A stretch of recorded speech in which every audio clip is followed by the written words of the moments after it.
Okay ಸಿರಿ. ನಮಸ್ತೆ ಎಲ್ರಿಗೂ, YouTube ಚಾನಲ್ಗೆ ಸ್ವಾಗತ. ನಾನು ಇವತ್ತು ಕಾರ್ನಿಂದ ಸ್ಪೈಸಿಯಾಗಿ ಮತ್ತು ರುಚಿಕರವಾಗಿರುವಂತಹ ರೆಸಿಪಿ ಹೇಗೆ ಮಾಡೋದು ಅಂತ ಹೇಳ್ತೀನಿ. ಅದಕ್ಕೆ ಫಸ್ಟು ನೀರನ್ನ ಬಿಸಿಯಾಗಕ್ಕೆ ಇಟ್ಕೊಂಡು, ನೀರು ಸ್ವಲ್ಪ ಮಟ್ಟಿಗೆ ಬಿಸಿ ಆದಮೇಲೆ ನಾವು ಆಲ್ರೆಡಿ ಬಿಡಿಸಿಟ್ಕೊಂಡಿರೋಂತಹ ಕಾರ್ನ ನೀರಲ್ಲಿ ಹಾಕಿ ಬೇಯಕ್ಕೆ ಬಿಡಬೇಕು. ಸ್ವಲ್ಪ ಸಾಲ್ಟ್ ಆ್ಯಡ್ ಮಾಡ್ಕೋತಾ ಇದ್ದೀನಿ. ನಂತರ ಸ್ವಲ್ಪ ಜೋಳನ ತಿರುಗಿಸಿ ಅದನ್ನು ಬಾಯ್ಲ್ ಆಗೋಕ್ಕೆ ಬಿಡಬೇಕು. ನೋಡಿ, ಈ ಥರ ಚೆನ್ನಾಗಿ ಬಿಸಿ ಆಗ್ತದೆ ಅಂತ ಅಂದಾಗ ಕಾರ್ನ್ ಬೇಯ್ತಾ ಇದೆ ಅಂತ ಅರ್ಥ.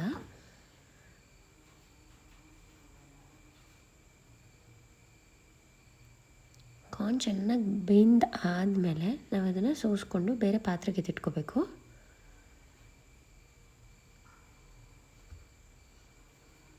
ನೋಡಿ, ಇದನ್ನು ನೀಟಾಗಿ ಸೂಸ್ಕೊಂಡು ತಗೊಂಡಿಟ್ಕೋಬೇಕು.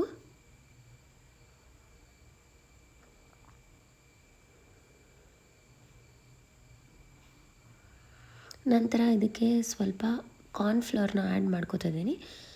ನೋಡಿಕೊಂಡು ಬೈಂಡಿಂಗಿಗೆ ಎಷ್ಟು ಬೇಕೋ ಅಷ್ಟು ಕಾರ್ನ್ಫ್ಲವರ್ನ ನೀವು ಆ್ಯಡ್ ಮಾಡ್ಕೋಬೋದು. ನೀವು ಜೋಳನ ಏನು ತೊಗೊಂಡಿರ್ತೀರ ಅದ್ರ ಕ್ವಾಂಟಿಟಿಗೆ ತಕ್ಕಂಗೆ, ಖಾರಕ್ಕೆ ತಕ್ಕಂಗೆ ಚಿಲ್ಲಿ ಪೌಡರ್, ಗರಂ ಮಸಾಲ ಮತ್ತು ಧನಿಯಾ ಪೌಡರ್ನ ಆ್ಯಡ್ ಮಾಡ್ಕೊಂಡಿದ್ದೀನಿ. ಧನಿಯಾ ಪೌಡರ್ ಡಿಫ್ರೆಂಟ್ ಫ್ಲೇವರ್ ಕೊಡುತ್ತೆ. ರುಚಿಗೆ ತಕ್ಕಂಗೆ ಸಾಲ್ಟ್. ನೀಟಾಗಿ ಇದನ್ನು ಕಲಸಿ ಎತ್ತಿಟ್ಕೋಬೇಕು.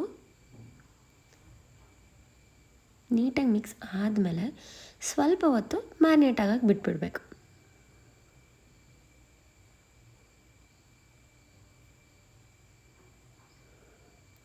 ನಂತರ ನಾನು ಆಯಿಲ್ನ ಬಿಸಿ ಆಗಕ್ಕೆ ಇಟ್ಕೋತಾ ಇದ್ದೀನಿ.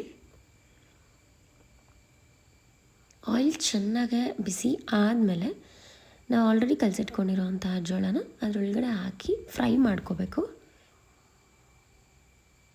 ನೋಡಿ, ಈ ಥರ ಬಿಡಿ ಬಿಡಿಯಾಗಿ ನೀಟಾಗಿ ಹಾಕ್ಕೋಬೇಕು. ಹಾಗೆ ತೆಗೆದು ಹಾಕಿಬಿಟ್ರೆ ಒಂದಕ್ಕೊಂದು ಕಚ್ಕೊಬಿಡುತ್ತೆ. ನೀಟಾಗಿ ಬಿಡಿ ಬಿಡಿಯಾಗಿ ಆಯಿಲ್ ಒಳಗಡೆ ನೀಟಾಗಿ ಹಾಕ್ಕೋಬೇಕು.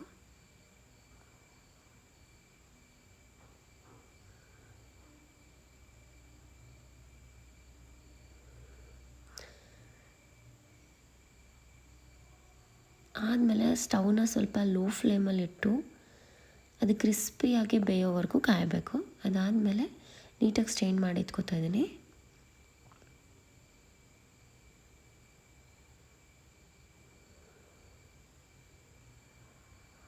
ನೋಡಿ, ಈ ಥರ ಗೋಲ್ಡನ್ ಬ್ರೌನ್ ಬಂದಮೇಲೆ ನೀಟಾಗಿ ಸ್ಟೇನ್ ಮಾಡಿ ತೆಗೆದಿಟ್ಕೋಬೇಕು.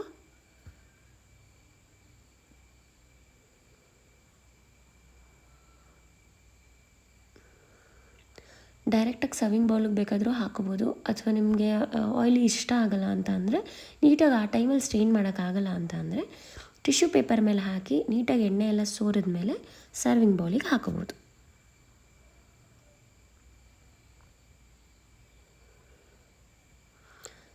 ಎಷ್ಟು ಗೋಲ್ಡನಿಶ್ ಕಲರ್ ಆಗಿದೆ. ಕಲರ್ಗೆ ಅಂತ ಏನೂ ಆ್ಯಡ್ ಮಾಡಿಲ್ಲ, ಲೈಕ್ ಟರ್ಮರಿಕ್ ಕೂಡ ಆ್ಯಡ್ ಮಾಡಿಲ್ಲ, ಬಟ್ ಹಾಗೆ ಕಲರ್ಫುಲ್ಲಾಗಿ ಕಾಣಿಸ್ತದೆ. ಆದಮೇಲೆ ನಾವು ಸ್ವಲ್ಪ ಫ್ಲೇವರ್ಗೋಸ್ಕರ, ಹೆಲ್ತ್ಗೋಸ್ಕರ ಕರ್ಬೇವಿನ ಸೊಪ್ಪನ್ನ ಆ್ಯಡ್ ಮಾಡ್ಕೊತಾ ಇದ್ದೀನಿ. ಕರಿ ಲೀವ್ಸ್ ನೀಟಾಗಿ ಫ್ರೈ ಆಗಬೇಕು. ನೀಟಾಗಿ ಫ್ರೈ ಆದಮೇಲೆ ಈ ಥರ ಕೈಯಲ್ಲಿ ಲೈಟಾಗೆ ಪೌಡರ್ ಮಾಡಿಕೊಂಡು ಅದರೊಳಗೆ ಹಾಕೋಬೋದು. ಈಗ ನನ್ನ ಮಗಳು ಕೊಡ್ತೀನಿ ಹೇಗಿದೆ ಅಂತ ಹೇಳಿ, ಅವಳು ಟೇಸ್ಟ್ ಮಾಡಿ ಹೇಳ್ತಾಳೆ ಹೇಗಿದೆ ಅಂತ.